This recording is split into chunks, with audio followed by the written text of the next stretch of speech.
احفظ احمد خلاص.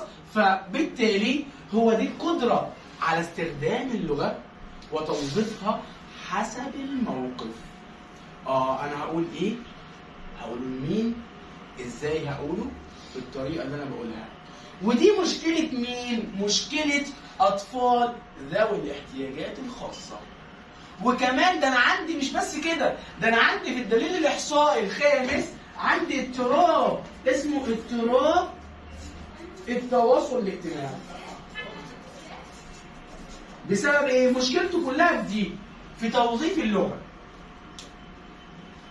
تاني، انا عندي 3 مهارات: استقبالي، تعبيري. اسمك ايه؟ احمد. طيب المفروض احمد يقول لك ايه؟ ان هو يكمل الايه؟ التعارف بقى. طب اسم حضرتك ايه؟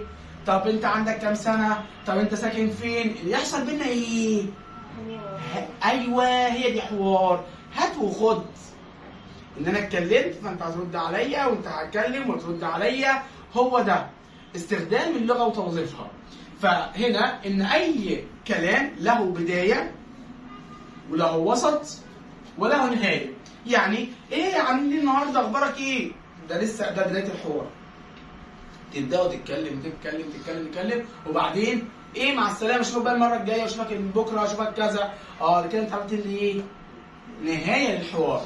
فهنا الاطفال، في اطفال عندها مشكله في التواصل الاجتماعي، فعشان كده نزل في الدي اس ام 5 المعدل اللي قلت لكم عليه الاخير ده، اللي هو دي الاحصاء الاضطرابات النفسيه والعصبيه. بيقول لحضرتك ان في عندي اضطراب اسمه اضطراب التواصل الاجتماعي. الولد ده اهو عنده مشكله ان هو بيتكلم، يعني عنده ايه؟